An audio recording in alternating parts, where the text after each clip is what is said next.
patrons and subscribers, welcome back to the new show. I'm Random Rob, and today we're going to look at a film that is not a cult classic, but should be. Adam Simon's 1990 psychological thriller, Brain Dead. The story of a neurosurgeon, Dr. Rex Martin, played by Bill Pullman, who is given the task by his friend Jim Reston, played by Bill Paxton, to cure a paranoid schizophrenic named Dr. John Halsey, a brilliant mathematician who has murdered his family and resides in an insane asylum. After encountering Halsey, Martin begins to lose his grip on reality. He has a series of escalatingly violent hallucinations, and by the end of the film seems to no longer know whether he is Martin or if he is in fact Halsey. And as usual, I'm going to tell you 3 things you need to know about this weird and eclectic early 90s film. Number 1, the lost script. In the late 1980s, Julie Corman, wife of famous B-movie director Roger Corman, was looking for projects for her young interns to work on. She set the interns a task of going through a room full of unused scripts dating back several decades, with the goal of finding one script to develop into a film. The interns discovered a script written in the 1960s called Paranoia that was written by legendary screenwriter Charles Beaumont. Beaumont was known for being a consistent contributor to The Twilight Zone, perhaps most notably for the episode The Howling Man. If you've never seen The Howling Man, make a point to give it a look. It's a fantastic half hour of television.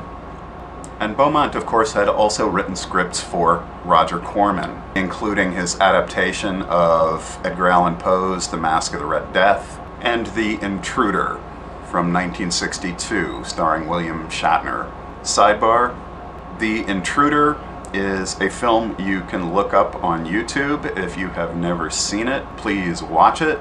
It is a brilliant, layered deconstruction of what happens in a small southern town when an anti-segregationist agitator shows up in the midst of the civil rights era and tries to sow racial unrest among the townsfolk. And its moral definitely speaks to the moment we're finding ourselves in right now. So, Beaumont's script Paranoia. A young screenwriter and director named Adam Simon liked the script and had some ideas for how to adapt it for the current day. If you're familiar with Beaumont's work and you watch Brain Dead, it's clear that a lot of his original dialogue was left intact. Beaumont was a very witty writer. He liked florid speech and historical quotes, which you can find plenty of in this film.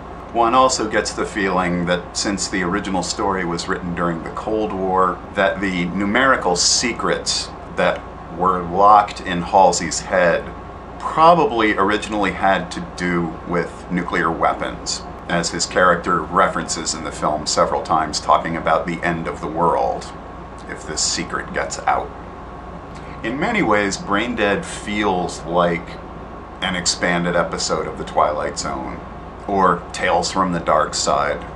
There's even reference to how Dr. Rex Martin attended Miskatonic University, which would seem to indicate that this film exists in the same universe as Reanimator. Number 2, simple effectiveness. Brain Dead was shot over 20 days and cost a little under $2 million. Art director Catherine Hardwicke had her work cut out for her in trying to create a hallucinatory shifting reality using only a handful of locations and simple practical effects. This is to me where Brain Dead really shines, in the way the film jumps from location to location or jumps from showing the interior point of view of different characters. Probably best exemplified in the scene where Dr. Martin uses the electrical probe on Halsey's brain. At first we see Halsey strapped in his chair with his skull removed, having tea with a couple of old ladies who I believe are supposed to be his aunts. When we cut back to his point of view, he's now in the chair on a beach in the water, being confronted by his dead family who are sitting on some blood-spattered rocks. It's all simple imagery, but the way it's juxtaposed in the film and how we move from Martin's POV to Halsey's POV reinforces this feeling of overlapping realities. And this, in combination with the strong performances by Bill Pullman, Bud Cort, Bill Paxton, and Nicholas Pryor, give the film a unique and disturbing psychedelic feel. The eerie electronic score by composer Peter Rotter also works really well, reinforcing the mood. Number 3, Decoding the Ending.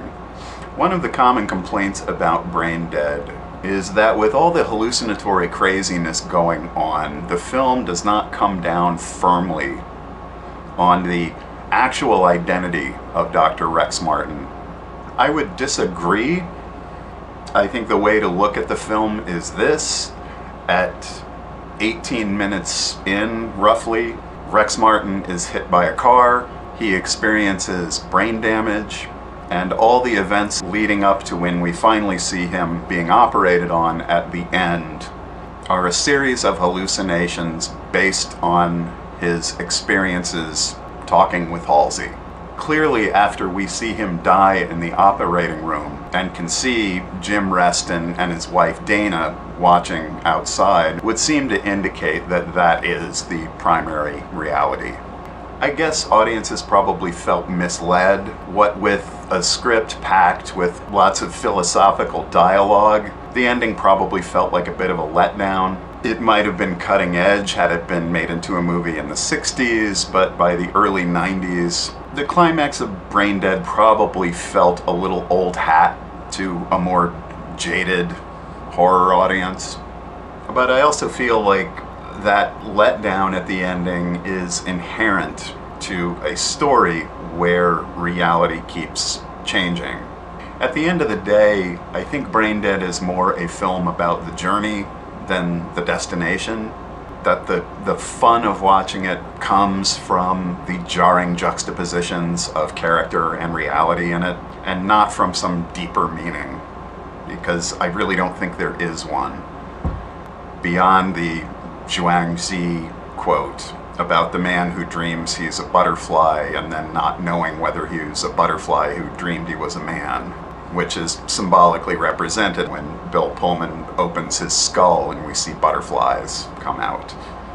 So, would I recommend Brain Dead? Yes, with some caveats. As I just talked about, I don't think this film has a deeper meaning to it. I think it's a terrific example of what you can do with a small budget and really good actors.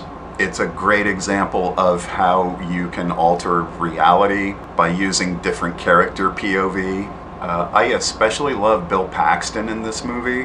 One thing he rarely played in his career was a corporate sleaze, and he really makes a good one in this. Nicholas Pryor as well as Conklin and Dr. Ramson. A wonderful little disturbing character part, and very iconic in his blood-spattered white suit. Yes, I think Brain Dead is a terrific example of psychological, psychedelic horror. Just don't think too hard on the ending. I do think it's a shame that this film only has a 17% critic score compared to a 70% audience favorability rating. So if you watch this movie per my recommendation and you like it, put a good review on Rotten Tomatoes, will ya? I think it's a film that definitely deserves better than it's gotten. So, have you seen Brain Dead? What did you think of it? Let me know in the comments below. And if you like what you heard, press the like button and subscribe, and consider becoming a patron of the new show. I could use your help. Alright, this is Random Rob, signing off till next time. Be excellent, and take care. The new show is made possible by generous support from viewers like Tony, Arnell, Skipnick, Christopher, Marion, Eric, and B. Thank you so much for your support.